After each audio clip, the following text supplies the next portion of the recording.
pas saya pulang sekolah, ini kenapa apa foto-foto apa Pak Haji dari majalah saya tempelin kok nggak ada. Bapak marah, kata-kata ibu saya. Bapak marah, oh berarti saya makin paham kalau bapak saya itu nggak suka sama Rhoma Irama. Tapi saya tetap pokoknya tetap harus, pokoknya saya penggemar, udah jadi penggemar deh pokoknya di situ.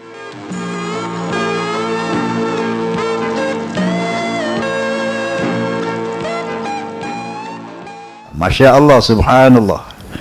The power of music bisa bahkan merubah, di samping merubah karakter seseorang. Kalau ini banyak saya mendapatkan apa pengakuan. Bang Haji dulu saya peminum, Bang Haji dulu saya pemabuk, Bang Haji dulu saya penjudi, Bang Haji dulu saya begini. Itu banyak sekali saya dengar seperti itu. Tapi setelah mendengar lagu ini, alhamdulillah Bang Haji. Subhanallah, thumma subhanallah. Nah, disinilah saya melihat luar biasa the power of music. Oleh karena itu saya komit untuk menjadikan musik ini sebagai musik dakwah.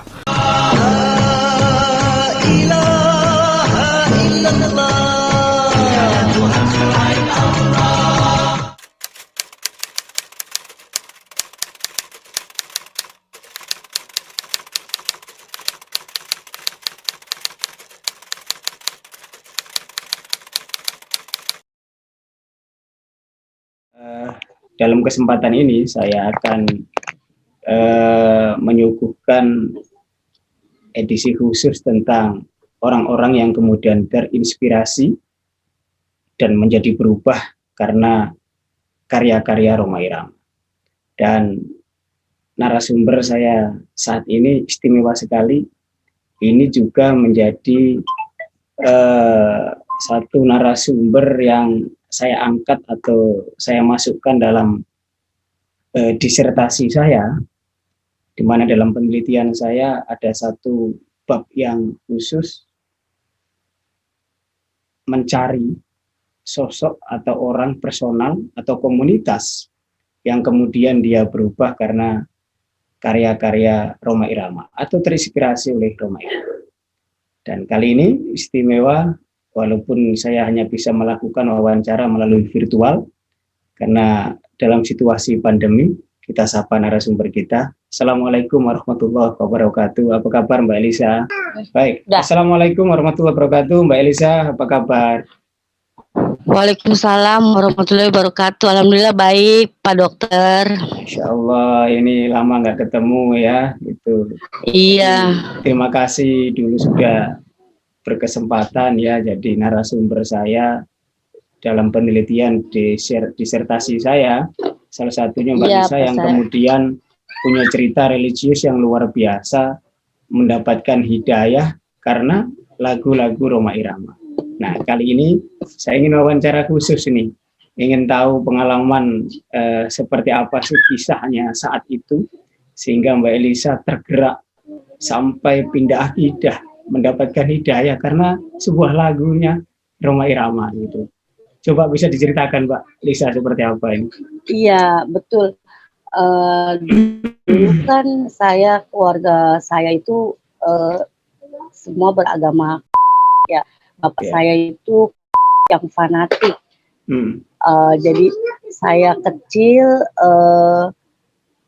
kebetulan kita berlima bersaudara itu semuanya dari bapak, ibu, semua kakak, adik. Nah, saya masih kecil itu tidurnya bersama nenek. Nah, nenek saya itu kebetulan dia dari Islam, maksudnya ibu saya itu ikut bapak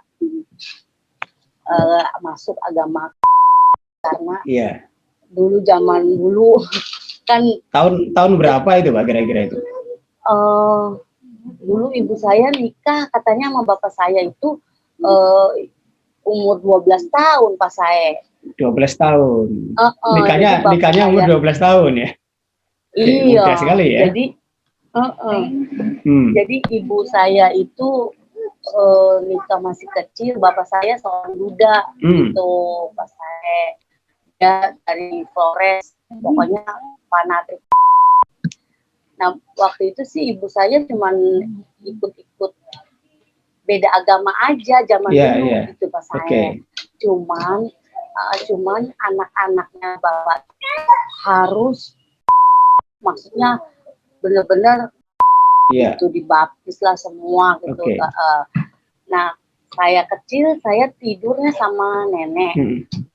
Nenek saya itu kayaknya sudah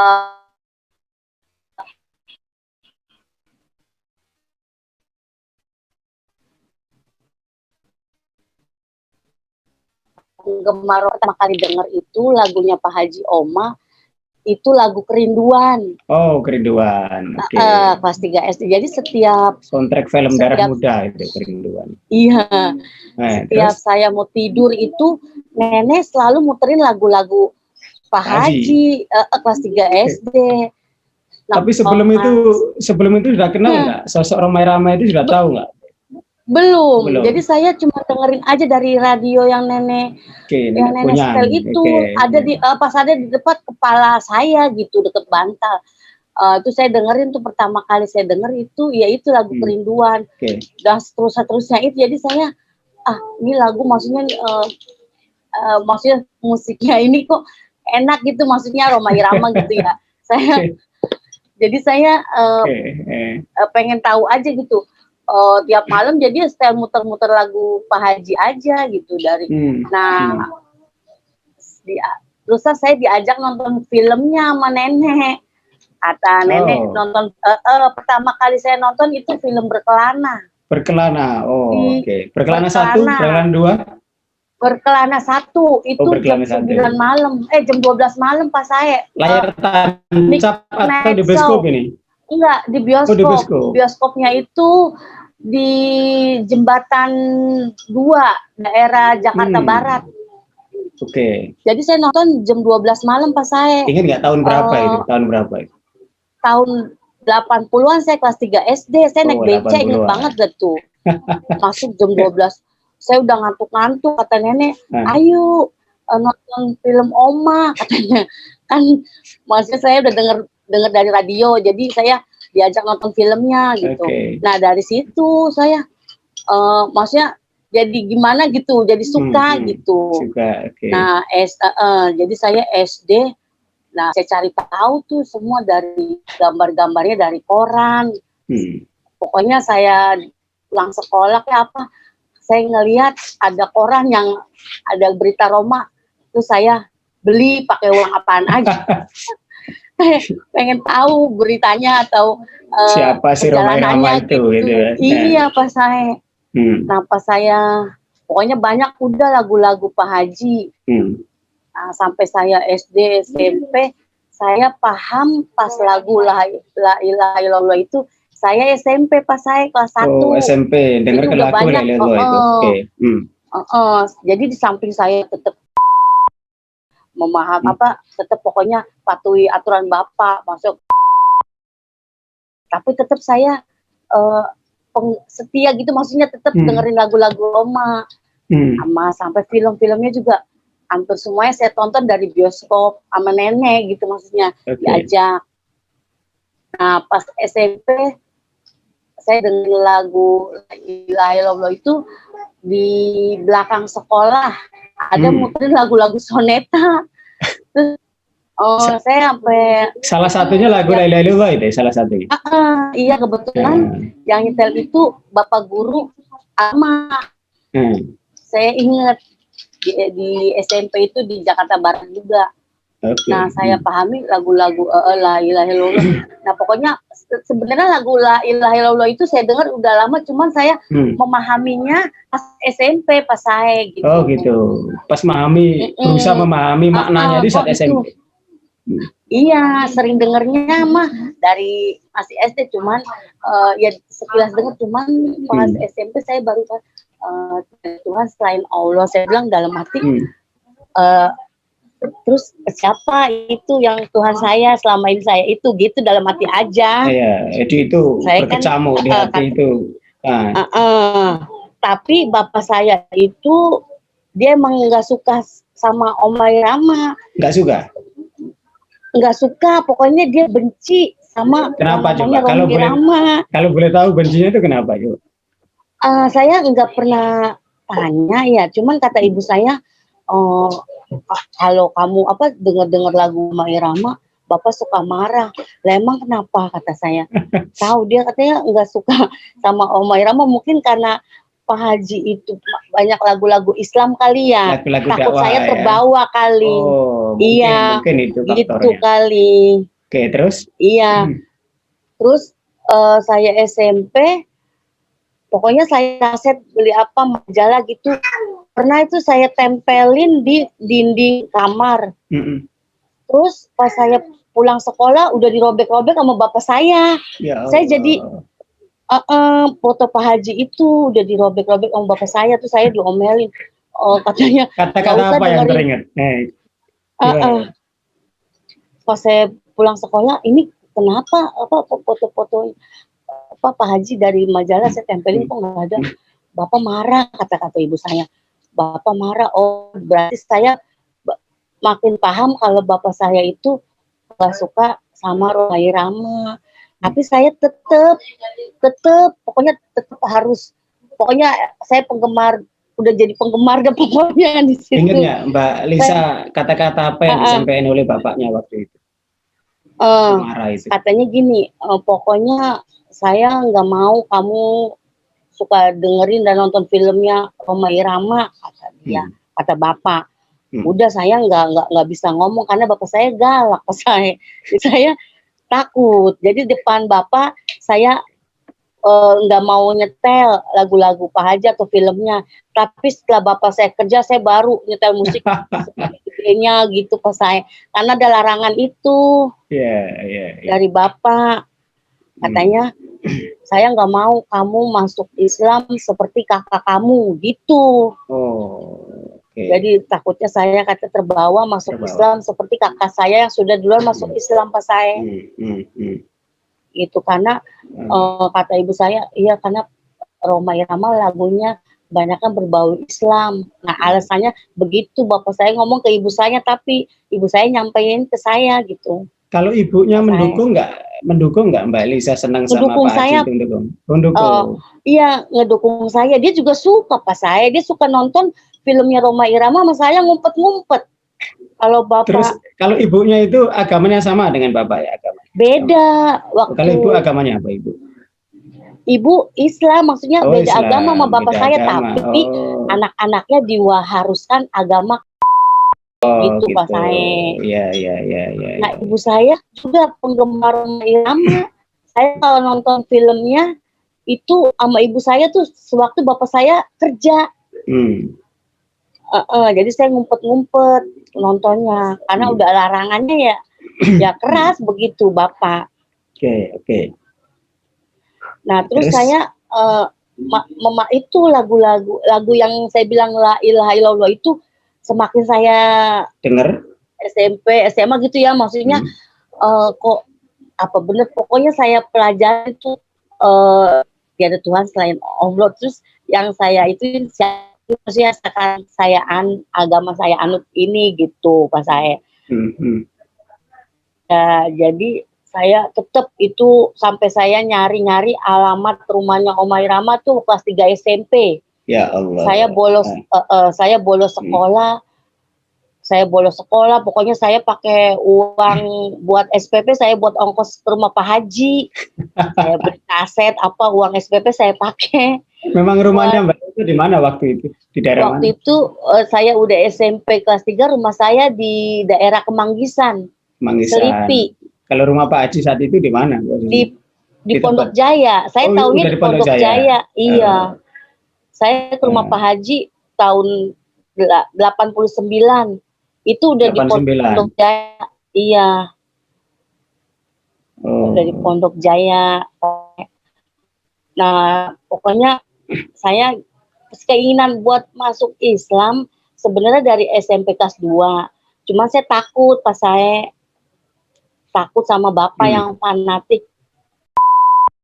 Pokoknya bapak kalau udah marah ya kita dipukulin gitu pas saya. Jadi kita saya takut gitu. Almarhum bapak saya galak dan fanatik.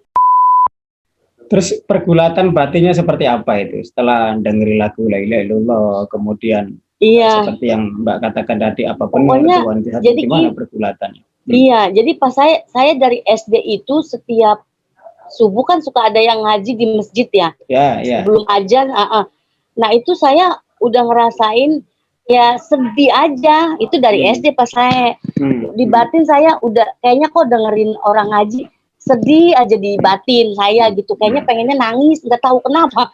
Saya juga pokoknya dari SD itu saya udah ngerasain yang orang ngaji ngedengerin itu, saya udah dibatin mbak itu gitu, maksudnya udah sedih gitu. Keinginan masuk Islam sih iya dari SMP kelas 1 udah ada niat gitu, cuman saya takut aja, pas saya takut gitu. Sebenarnya saya lagu La ilaha illallah itu saya maksud tiada Tuhan selain Allah gitu. Nah berarti saya kebetulan udah saya di Islam, jadi saya banyak juga nanya-nanya sama teman yang beragama Islam, sampai dia sholat saya liatin, dia sholat di musola, saya liatin dari luar apa yang dia baca gitu. Saking kepengen masuk Islam. Oh berarti dalam hati saya, berarti Pak Haji Oma juga ngelaksanain sholat seperti itu, saya bilang gitu. Makanya saya teman saya sholat di musola saya ikutin, dia sujud apa saya bilangnya dulu bacanya apa ya, berarti Pak Haji Oma ngelakuin sholatnya seperti itu gitu. Jadi memang selain lagu La ilaha illallah, sosok Pak Haji Rhoma Irama juga menginspirasi juga gitu kan. Oke. Iya betul Pak saya. Mbak itu tangannya agak disampingin Mbak, menghalangi kamera itu tangannya. Oke. Pokoknya pas saya dulu waktu di TV TPI kalau nggak salah itu film Pak Haji sering diputer ya kalau pagi. Setiap hari Selasa jam 10 pagi itu saya ingat betul itu. Tuh pas saya ingat. Nah itu saya masuk sekolah itu kan jam 12 siang. Bapak saya di rumah, saya jam 9 mau nonton TV, nggak bakalan boleh pasti, yang ada TV-nya pasti dimatiin. Saya punya akal, Pak, saya mau kerja kelompok di rumah temen. Jam 8 saya jalan, pas saya bilangnya mau kerja kelompok, padahal saya mau nonton film Pak Haji. Itu di TPI jam 9 atau jam 12, itu kebetulan rumah teman saya di samping sekolahan. Kata teman saya, lu pasti menonton Oma ya?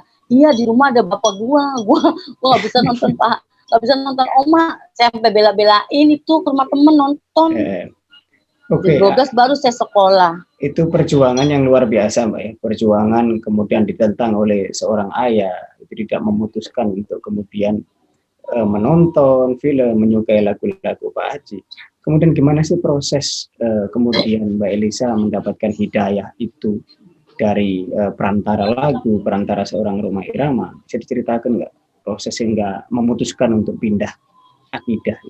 Iya, jadi saya bilang saya nanti saya berapa kali saya punya pacar dulu nggak mau yang agamanya gitu pas saya buat alasan supaya saya bisa masuk agama Islam gitu pas saya gitu, supaya saya bisa pokoknya tahu ajaran Islam gitu pas saya sepenuhnya gitu. Jadi dengan saya masuk Islam saya bisa belajar gitu, belajar lagi gitu pas saya, maksudnya karena saya ya itu terinspirasi lagu Pak Haji La ilaha illallah aja itu di batin saya. Kayaknya benar juga perbedaannya emang banyak kalau saya pikir. Coba yang liriknya seperti apa yang menggugah Mbak Elisa itu, yang liriknya seperti apa? Nih yang ini yang mengapa kau Tuhankan manusia gitu. Mengapa gitu ya. Kau menuhankan benda gitu kan. Yang katakan Tuhan itu satu. Nah, satu berarti kan tiada Tuhan selain Allah. Nah, Tuhan saya itu yang saya belum ngerti gitu pas saya. Terus? Terus?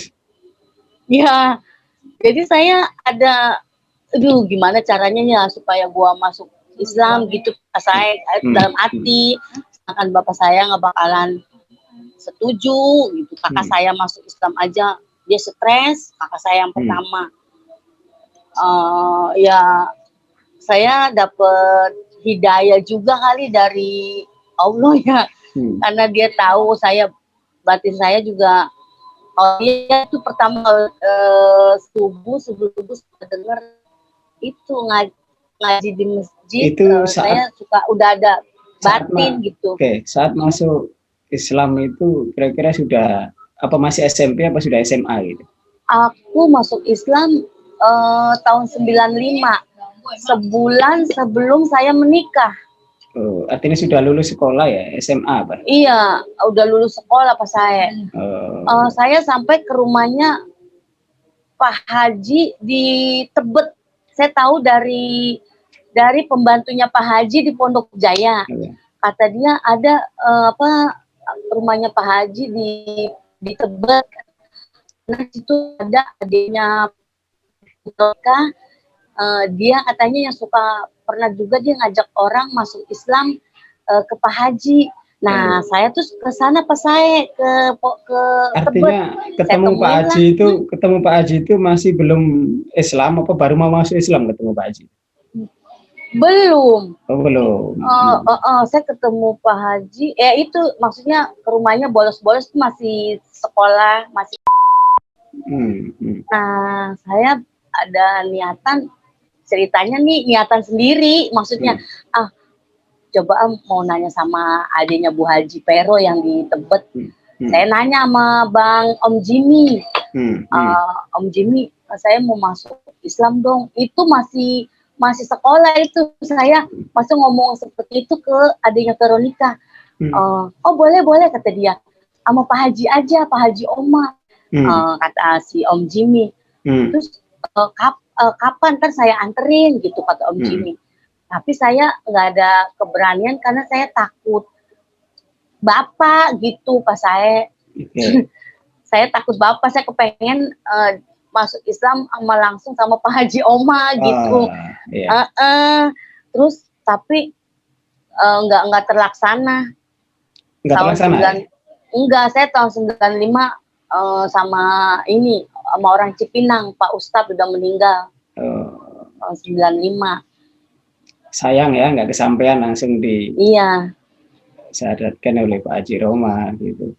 Akhirnya sampai juga dengan Ustadz di Cipinang itu gitu. Iya. Terus proses selanjutnya setelah pindah akidah itu apa yang Mbak alami? Gitu, Mbak? Setelah saya pindah agama Islam ya, saya ngerasain saya pertama sholat ibadah itu saya pakai kertas Pak. Pas saya tulis Latin, saya tempelin di tembok. Maksudnya saya belum hafal, jadi saya ngeliat di tembok dulu pas saya gitu. Pas ngerasain itu bedanya jauh sama sebelum agama yang saya anut. Pasti pernah dengar juga ceramah dari radio apa ya? Kalau Islam itu saya masih saya pernah dengar ceramah di radio juga. Dia bilang kalau Islam miskin kaya semua sama bermukenah, yang nggak ketahuan yang mana yang miskin yang mana yang kaya, karena semuanya pakai mukenah putih gitu. Tapi kalau di ketahuan yang miskin, maksudnya yang nggak punya bajunya biasa, yang kaya glamor gitu. Itu bedanya di situ katanya.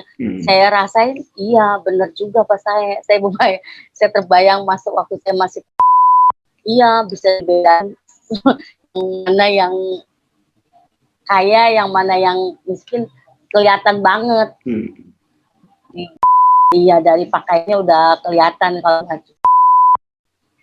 Terus proses selanjutnya ada nggak tantangan lagi gitu, maksudnya itu setelah masuk Islam kemudian ada tantangan lagi dari bapak saya ditentang siapa gitu?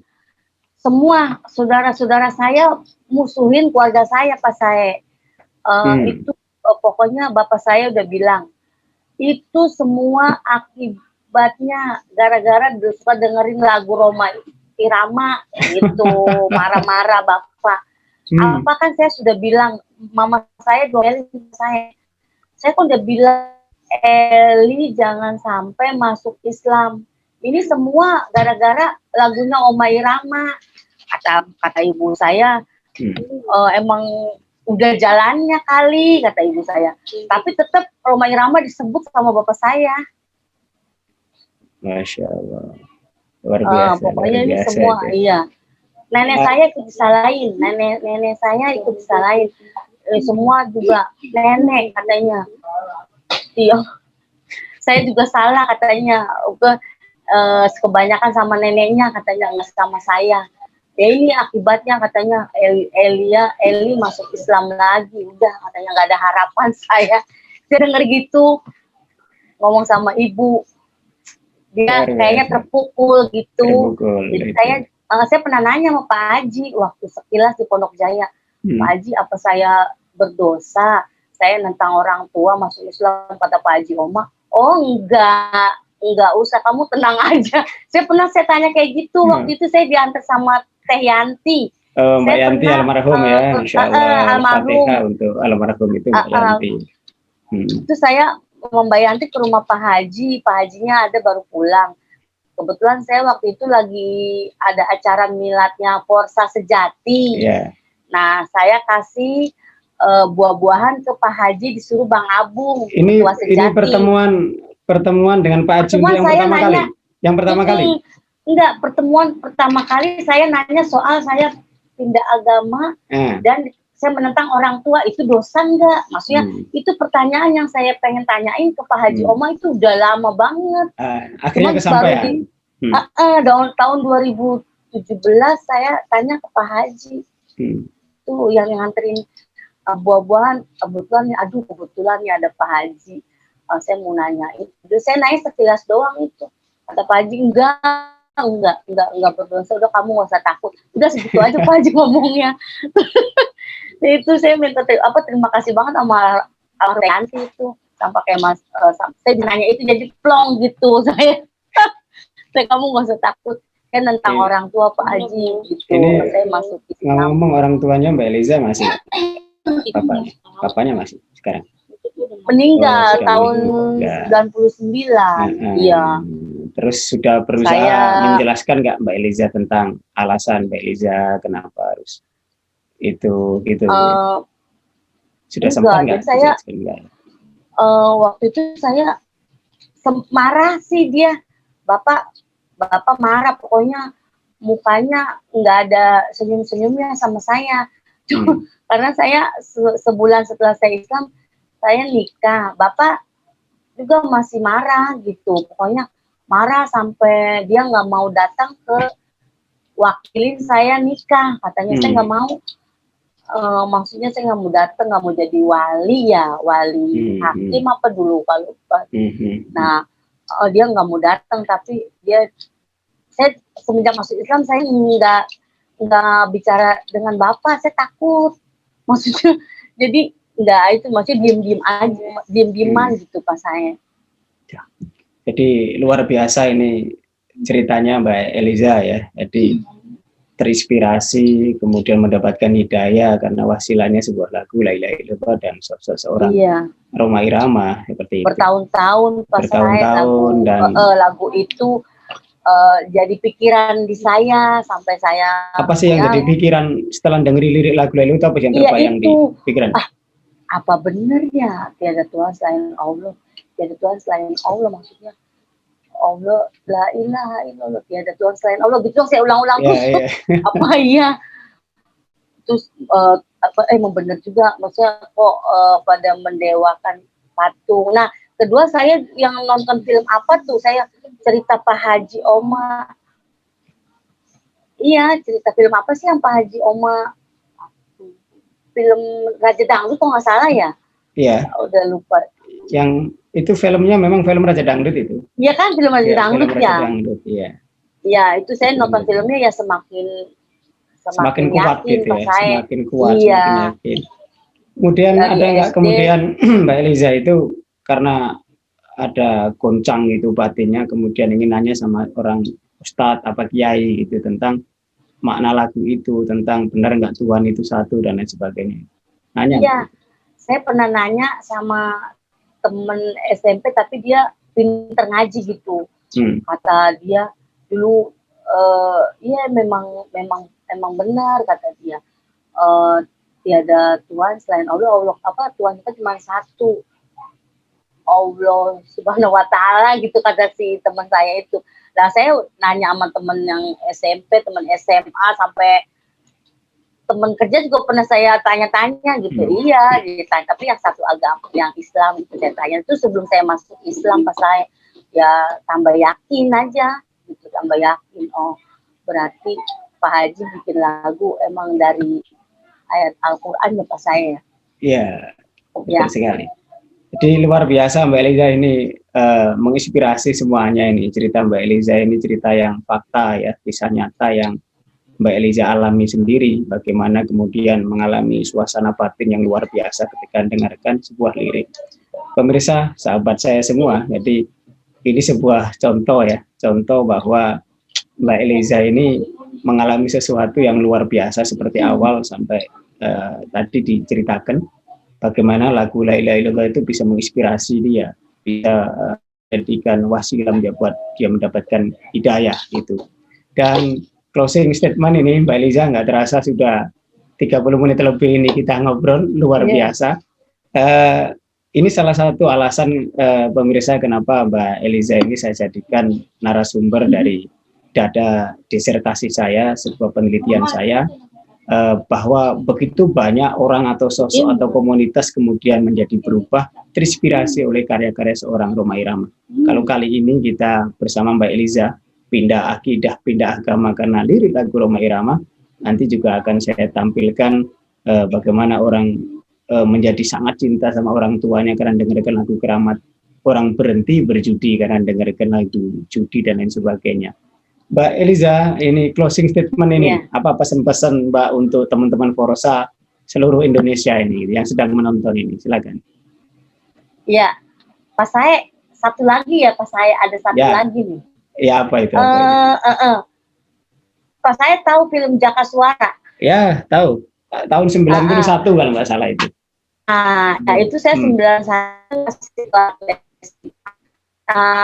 saya pamitan dari rumah bawa buku saya sama bapak saya, buku. Tapi bukunya saya titip ke teman saya nonton film Jaka Suara itu.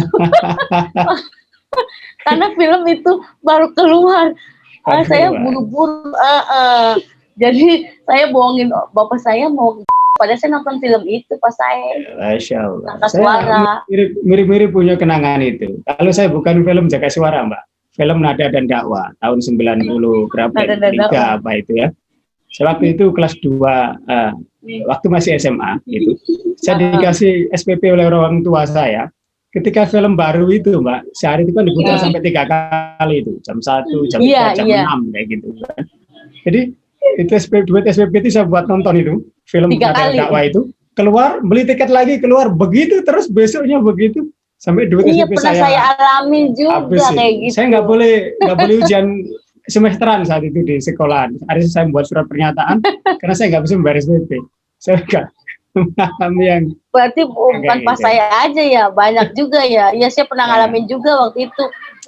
Film pengorbanan saya 3 kali nonton sama kayak pas saya. Keluar beli lagi, habis beli lagi. Oke, sekarang apa pesan-pesan Mbak Eliza untuk kawan-kawan Forosa se-Indonesia sedang nonton kisah Mbak Eliza ini, apa yang ingin Mbak sampaikan? Silakan. Silakan, Mbak. Ya, sampaikan. Iya, buat teman-teman Forosa di seluruh Indonesia, saya mengucapkan terima kasih ya sudah menonton ini. Pak Saifuddin. Terima kasih buat semuanya. Salam sehat selalu. Wassalamualaikum warahmatullahi wabarakatuh. Waalaikumsalam warahmatullahi wabarakatuh. Terima kasih Mbak Elisa, terima kasih atas waktunya. Luar biasa cerita Mbak Elisa itu keren dan ini fakta gitu. Jadi untuk teman-teman Forsa, terima kasih sudah melihat tayangan inspirasi ini.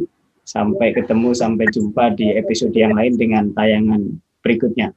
Terima kasih dan Assalamualaikum warahmatullahi wabarakatuh.